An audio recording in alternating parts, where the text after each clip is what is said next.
To Studio with your local lay Dominicans. We'll be discussing some of the gems we've discovered in our studium, where we share the fruits of our contemplation and the joy of the gospel message. Representing our St. Albert the Great lay Dominican chapter and co-host of today's show are myself, Cheryl Drozda, Jeff Drozda, and Ryan Buller. And today we're going to talk about something that is an ongoing search for me, I know, and I'm sure for other people, and it's that perfect examination of conscience, right? So let's get started on what examination of conscience is. Ryan, you want to kick us off? Sure. So, when we're speaking about examination of conscience, we could be talking about two different things. So first is what the spiritual masters recommend in a daily examination of conscience, usually at the end of the day, which makes sense. And it's included in the liturgy of the church in the night prayer at the beginning to encourage us to examine our day. And this is, sin is part of it, but the main focus is really what has God done in our day and maybe what we have placed obstacles to what God has done. And so we want to, have contrition for that. But it's really a movement of grace. It's where have we grown in virtue, where have we fallen into vice, and to try to do better the next day. So I would say the primary focus is just God's movement in our life on that daily examine. And the second meaning is the examination of conscience, which we are required to do before making the Sacrament of Reconciliation. And this is more what we're going to be talking about today. This is only focused on sin. So these are the two basic examinations of conscience that should be a regular part of our spiritual life.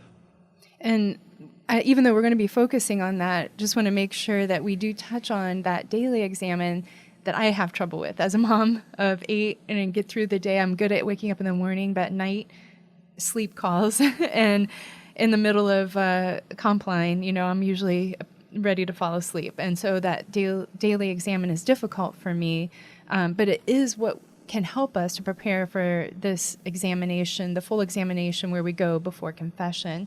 So what are some good tips for doing that? Do you have it? I know our daughter, I asked her, and she is very, very good at a night routine, and she gets up to bed early and is able to think about 5 things that she was grateful for, as well as 5 things that she wishes she could have said, done, or thought better.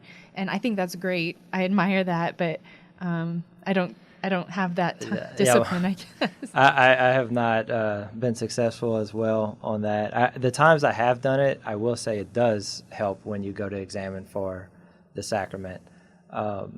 Also, I find that I can become a little scrupulous, so I try not to really focus on my sin and shortcomings, too much when I have done my nightly examine. Usually I'm focused on what God is doing and just, maybe some of the areas that I've grown in did well that day. Because if I start focusing on my sins too much, then I'm going to be tossing and turning for the next couple hours.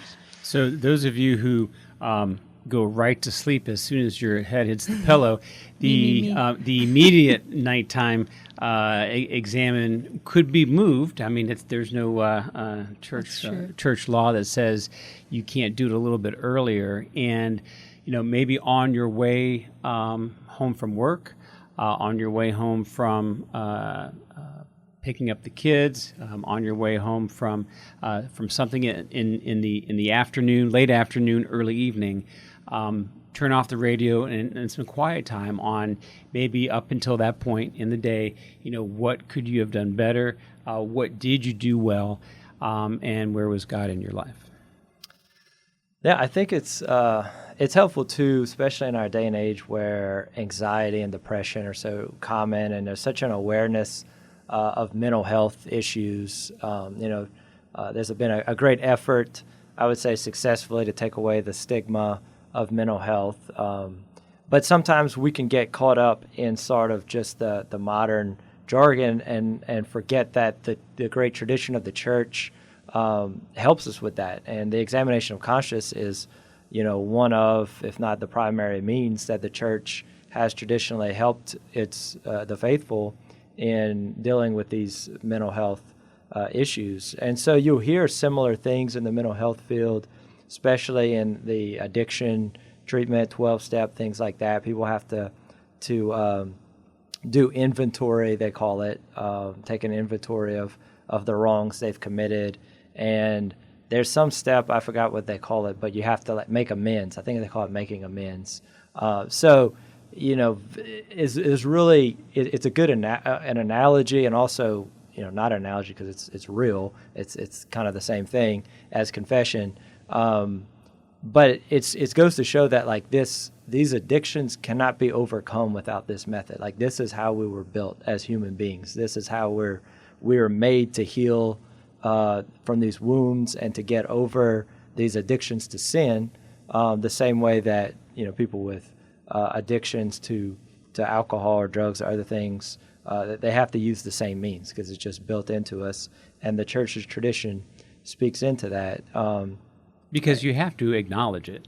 I mean, it's hard to prepare yourself for confession or even examine at the end of the day when you just want to gloss over something that you did wrong or you should have done better, and unless you stop and address it and acknowledge that, I mean, you're not going to make any spiritual progress. So to me, that's the first step of what one needs to do. Now, beyond that, what else can folks do? I mean, Ryan, in terms of preparing for confession, and you're doing that inventory. You mentioned that there is this spiritual aspect, and there was it a psychologist at one point that was friends with Freud that acknowledged that there was some sort of spiritual connection to mental health. Was that right? Yeah. So I mean, from my rough research into this history and mental health, so it's very prevalent. I've gone through the modern healthcare sort of training in school, and I would say you have the Freudian psychiatry is really kind of the basis of how modern medicine approaches these mental health issues. But there was another great psychologist around that was doing research around the same time as Freud in Switzerland, I believe, and that's Carl Jung. And he's sort of making a comeback, I feel, in very recent years when people are realizing that this path to healing these mental health issues using Freudian methods can sometimes fall short. But one of the main differences is that Dr. Jung had a great appreciation for the metaphysical reality, and he would say that all mental health has a spiritual root to it, and so you see kind of this movement coming back, especially figures like Jordan Peterson, who's a now popular psychologist, and bringing some of these issues of the spiritual life back into the forefront of the mental health discussion, because if you ignore that, it's ultimately to your own peril. And even to physical health. So I know I've heard, if anybody's looked up some videos on Bishop Fulton Sheen, he's talked on confession, and sometimes these things can percolate over into our physical constitution. And he gives some examples of that, which I highly recommend looking up, because literally people have come to him super sick and realized that they had not confessed sins, and then were freed of both. Obviously, the more important thing, their souls were cleansed, and they became more healthy. Yeah. I think that a lot of people suffering from chronic health issues, particularly, you have to make a distinction between acute health issues, which are like trauma, or you got an infection, versus chronic issues, which can sometimes be manifestation of mental health, our mind's control over the body, and then that can have its root in the spiritual health. So it's important to look at all three and treat all three. But yeah, for me, the finding a good examination of conscience was was really a battle for several years. I looked at so many guides, and they just didn't seem to really be getting the job done. There was a lot of focus on, kind of the intention and like nitpicking, what like a sin was just in a small category.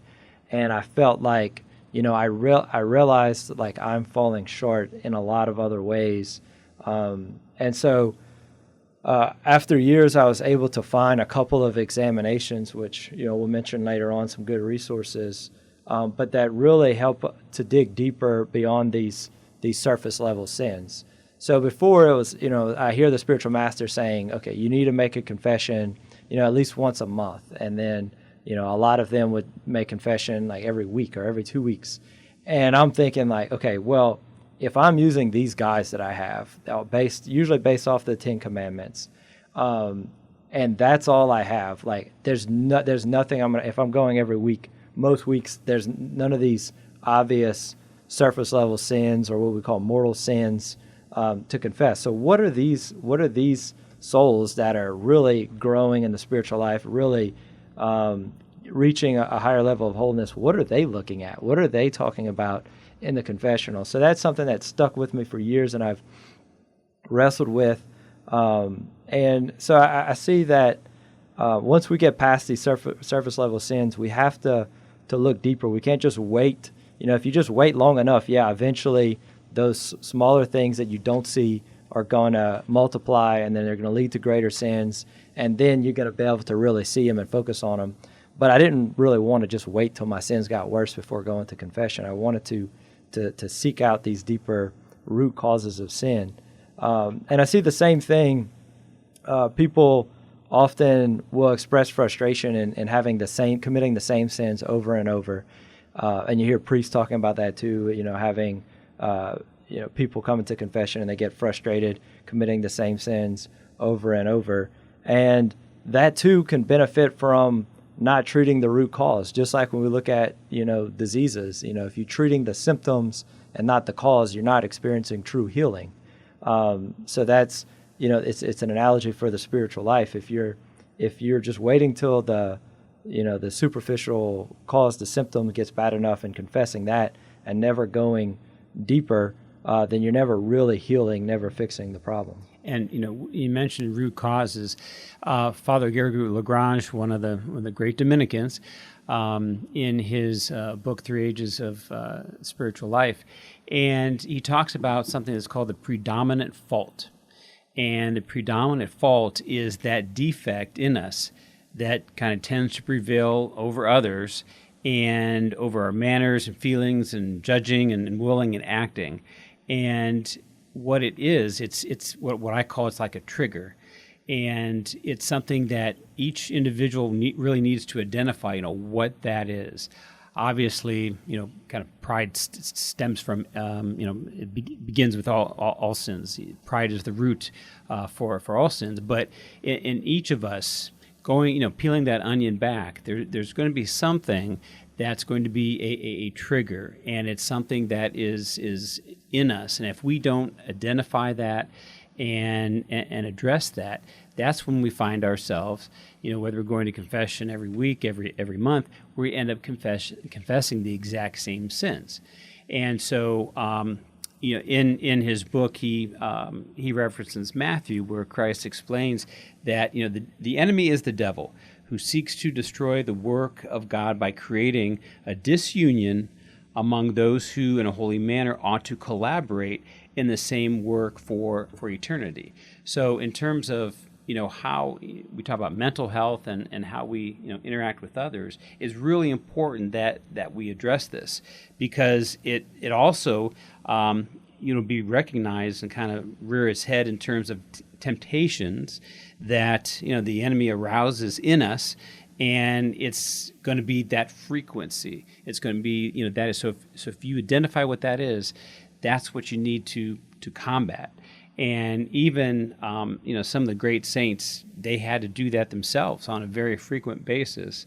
It's interesting that Saint Louis Bertrand had a little prayer that he would say. He would say, "Lord, here burn, here cut, and dry up in me all that hinders me from going to thee."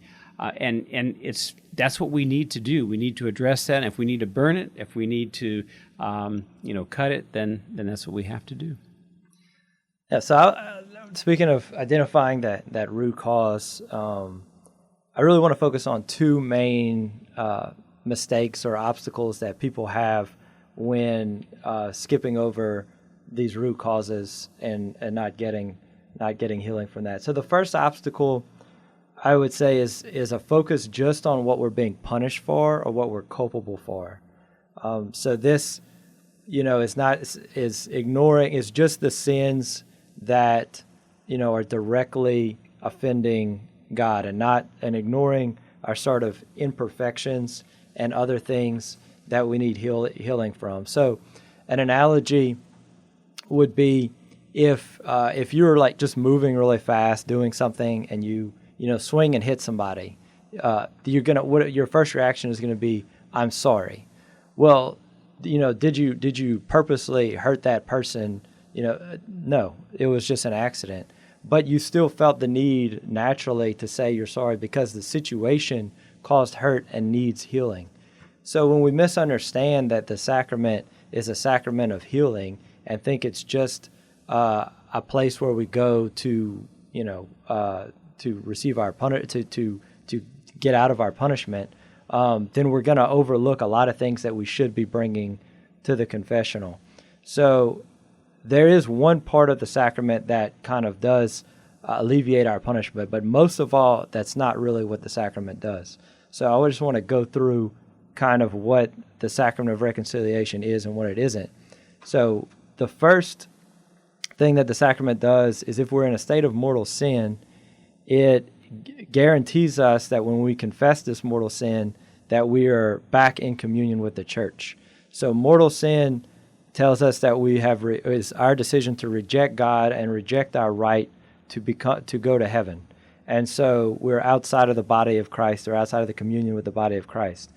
And so Christ, in the Gospels, he instituted the Sacrament of Reconciliation as a guarantee by God that whatever mortal sins you confess will restore you into communion with the church. So it's a common saying that, if you walk out of the confessional and you get hit by a car, then you go straight to heaven. Well, that's not actually true. If you walk out of the confessional and you get hit by a car, you're guaranteed to eventually go to heaven because you're in communion with the church. But that's not the same as the temporal punishment that our sins have. So the Sacrament of Reconciliation doesn't wipe away all of our temporal punishment. That would be, more aligned with like a plenary indulgence, which we're not going to get into today. But the penance that the priest assigns is meant to sort of gesture to that. Okay, you have to now leave the confessional and go do penance. And of course, you have to do that penance assigned to make it a valid confession, to even get that back in communion with the church if you committed a mortal sin. But that's going to take away, that act of penance is also going to take away some of that temporal punishment as the church defines it. But you would then have to go forward and continue on with other acts of prayer, fasting, and almsgiving to help rid ourselves, and indulgences to help get away from that temporal punishment, to sort of do that purgatory on earth. You're listening to Christ our King Catholic Radio, radio for Acadiana. This is our program, Studium to Studio, with your local lay Dominicans, your Third Order Dominicans here in Lafayette, Louisiana. We are on 90.5 FM and 99.5 FM and 1230 AM.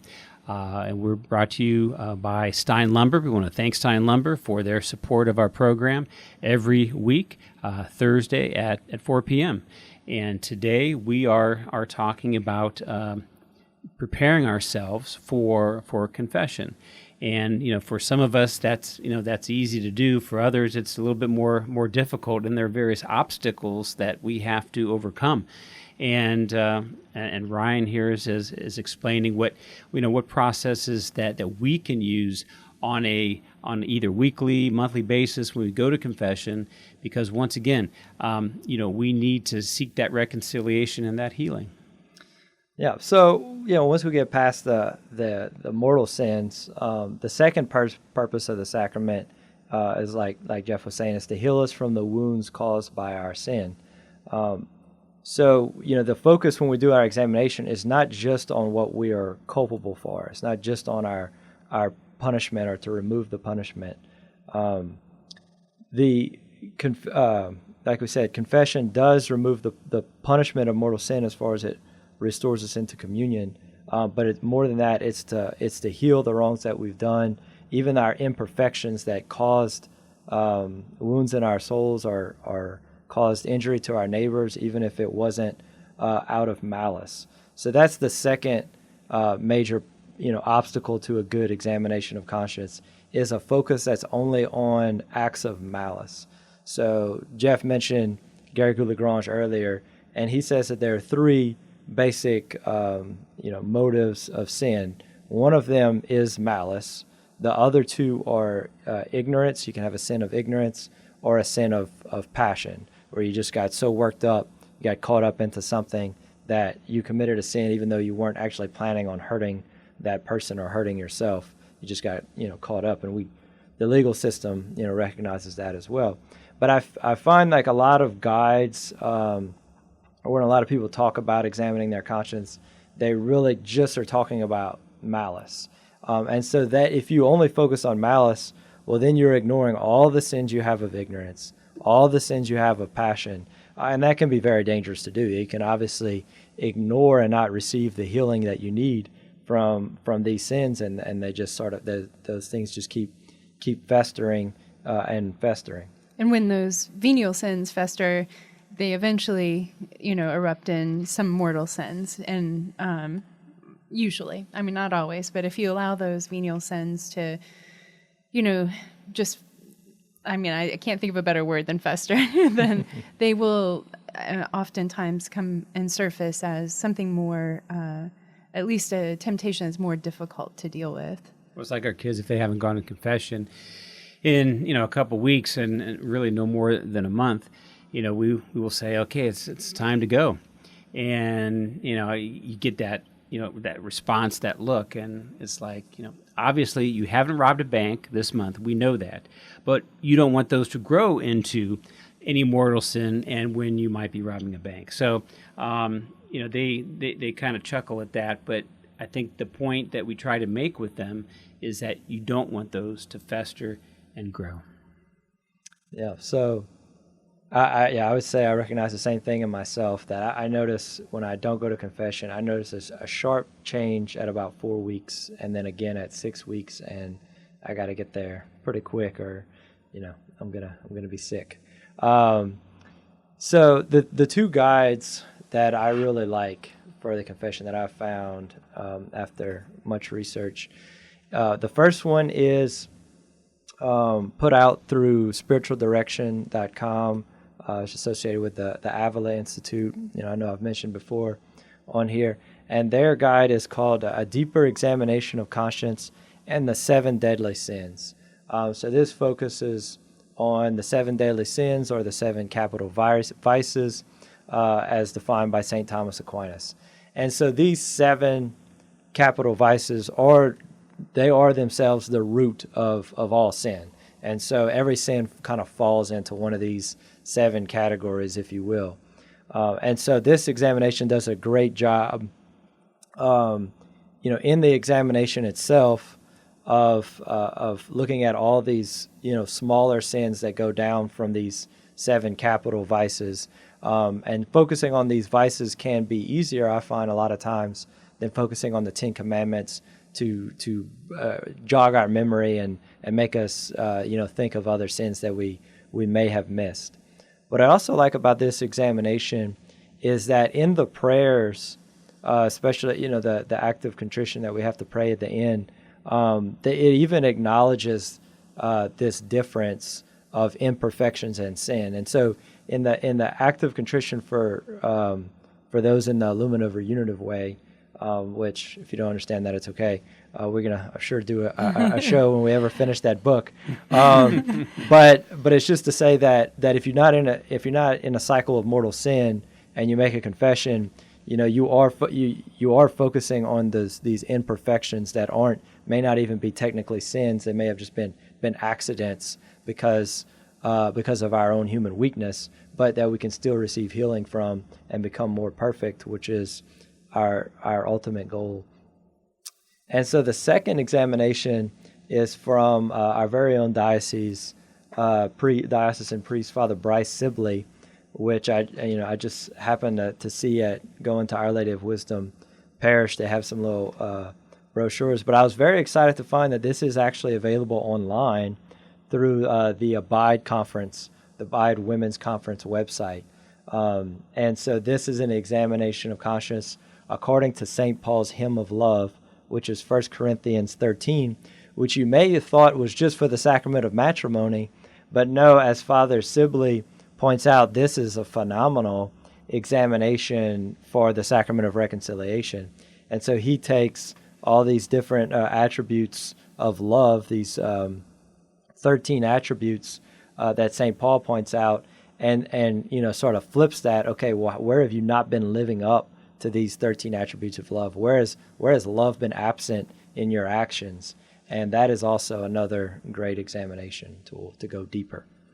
Well, I know I'm definitely going to be looking both of these up, and as well as the one you'd shared with me earlier too, which is, did you mention this one yet? Mm-hmm. Yeah, the 7 deadly. Okay. This one is the only one I had a chance to look over before coming in, and I'm excited about praying with this and really using this examination of conscience, and I do love the active contrition they offer. But just as an example, under envy and jealousy, there's they have a gossip section, and it goes more into detail and really helps people to get in. So as an example, have I judged others in my thoughts? Have I damaged the reputation of another person by not only my words, but my attitude, looks, reactions, and responses? And it goes on, but I just think that's a good example of how detailed this can be and more, applicable to our everyday thinking and actions. So.